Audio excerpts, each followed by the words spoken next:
Dando continuidade, né, à nossa série de vídeos, né, integral de superfície, hoje nós vamos falar, né, do chamado Teorema de Gauss.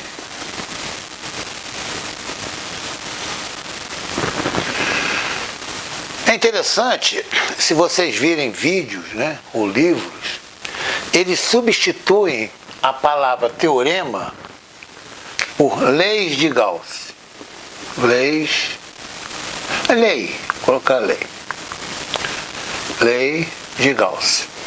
Bom, vou mostrar para vocês por que eu condeno a palavra lei. Tá? O teorema de Gauss. Aliás, a maioria, né, bota lei de Gauss. Se você for no Google colocar, né, Gauss's Law, né? Por que isso aí? Porque eu já falei lá nos meus vídeos, né, de aplicação na engenharia, quando você fala lei de Newton, não existe teorema de Newton, é lei de Newton. Por quê? Existe uma formulação que você, no caso da lei, é obrigado a aceitar. Né? É como definição, né, na matemática. Você é obrigado a aceitar, você não pode discutir uma lei. Tá? Você pode mostrar as consequências de uma lei. Por exemplo, primeira lei da termodinâmica, não se demonstra. Segunda lei da termodinâmica, não se demonstra. Né? Então, lei, você não se demonstra. Ora, como é que você pode colocar a lei de Gauss e demonstrar a lei de Gauss? Né? Até um fato até interessante que ocorreu, não foi na minha universidade, não foi na minha época, eu só me lembro quando eu fazia, né, cursava o PhD na Universidade de Houston, eu ouvi, porque quem vai para o doutorado tem que se submeter ao chamado Qualifying Examination. É um exame de qualificação. Tá? Depois você faz todas as disciplinas. E a banca, né, perguntou a um aluno que estava sendo examinado para ele demonstrar a primeira lei da termodinâmica.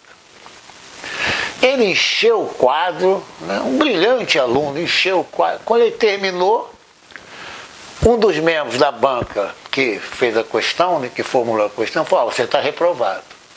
Lei não se demonstra. Acabou. Você não vai demonstrar a lei de Newton. Tá? Você pode verificar, né, as consequências das leis, você pode. Então, essa é a minha opinião. Você vai demonstrar, né, cabe mais a palavra teorema do que lei. Né? Eu arrisquei aqui, está gravado, essa é a minha observação. Tá? Então, o teorema de Gauss. Olha só um detalhe. Primeira vez que eu ouvi, né, o chamado teorema de Gauss, meu Deus, foi uma complicação. Tá? É aquilo que eu venho falando nos meus vídeos. Vê a aula 1 de integral de superfície, a crítica que eu faço. Aí, o que eu fiz? Eu falei, meu Deus, como é que olha meu raciocínio, como é que uma integral, eu sou motivando, de volume,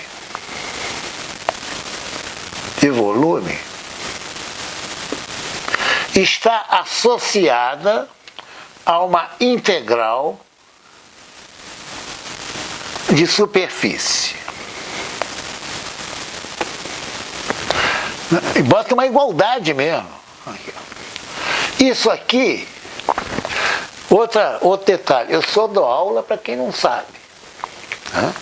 Eu sempre me coloco no lugar do aluno, né, que está recebendo esse título pela primeira vez. Né? Aí o professor deduz, Tá? Aí você tem uma integral de volume igual a uma integral de superfície. Né? O aluno ele fica desnorteado. Né? Da mesma forma, o teorema de Green e de Stokes, nós vamos ver. Né? Aí eu fiquei pensando, falei, meu Deus, qual o exemplo mais simples que o aluno, né, ou a pessoa que está recebendo pela primeira vez? Olha que interessante, olha que interessante.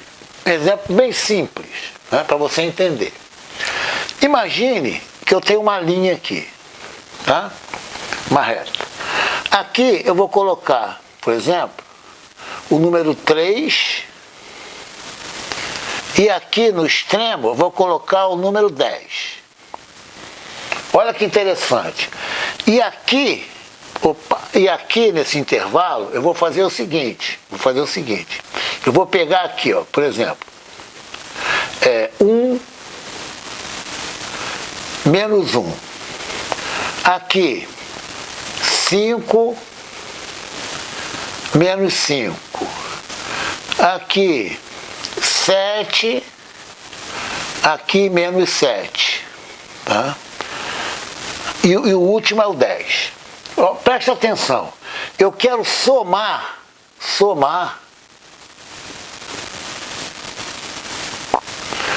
esses termos aqui. Até vou colocar até o 10 para cá, tá? Para não parecer que tem um intervalo grande aqui. Aqui é o 10. Reparem vocês, nesse intervalo, os números são simétricos, né? Ô professor, o que é número simétrico? Aqui, ó. O 1 cancela com menos 1. O 5 cancela com menos 5. O 7 com menos 7. Sobraram os extremos, não é? Então, olha só, eu posso transformar uma soma, tá, entre o 3 e o 10. Essa soma, no caso, né, vai ser 3 mais 10. Isso aqui são os meus extremos. Por incrível que pareça, eu, por exemplo, nunca vi em livro, não é porque eu nunca vi em livro que é o maior do mundo, não é nada disso não, tá? Mas esse exemplo é um exemplo que você vai entender agora, essa integral de volume relacionada a uma integral de superfície. Por exemplo, o volume vai ser análogo a tudo isso aqui. Isso aqui vai ser análogo ao meu volume. E os extremos vai ser análogo à minha superfície. Então, eu somo dentro do volume e, por definição, vocês vão ver, né, os elementos, né, dentro do corpo, né, sólido, por exemplo, eles vão se simplificando quando eu somo. Aí vai restar o quê?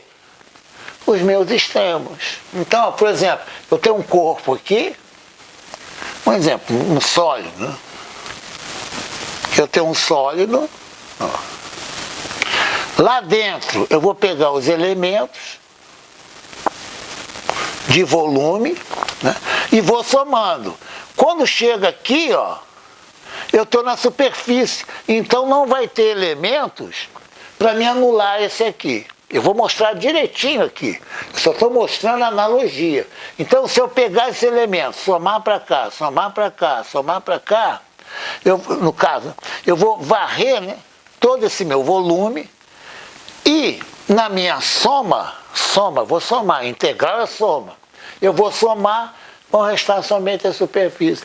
Por isso que não existe um espanto, né, de eu relacionar uma integral de volume uma integral de superfície. Para isso, vocês já entenderam aqui agora, para isso, nós vamos definir, ô professor, definição é como lei, né? Não se questiona. Definição não se questiona. Exemplo, que é um triângulo retângulo, né?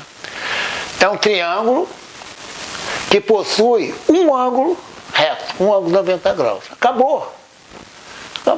Essa é a definição. Por que, professor? Essa é a definição. que é seno de um ângulo? Cateto oposto sobre a hipotenusa. Definição, não tem porquê. Tá bem claro isso aí? Olha só, o que nós vamos fazer? Nós vamos fazer. Então nós vamos definir o seguinte. Imagine que eu esteja no espaço. Vou fazer o seguinte, propositalmente, vou colocar X aqui, ó, Y aqui, olha o giro, ó, X com Y, né? E aqui é meu Z. Vocês vão ver por quê aqui. Vou definir um elemento, olha só.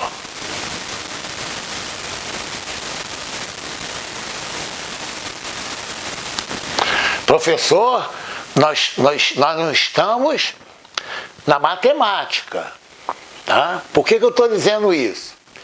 Na física, né, você pega um elemento de fluido, um elemento sólido, ou um elemento num campo eletromagnético, certo?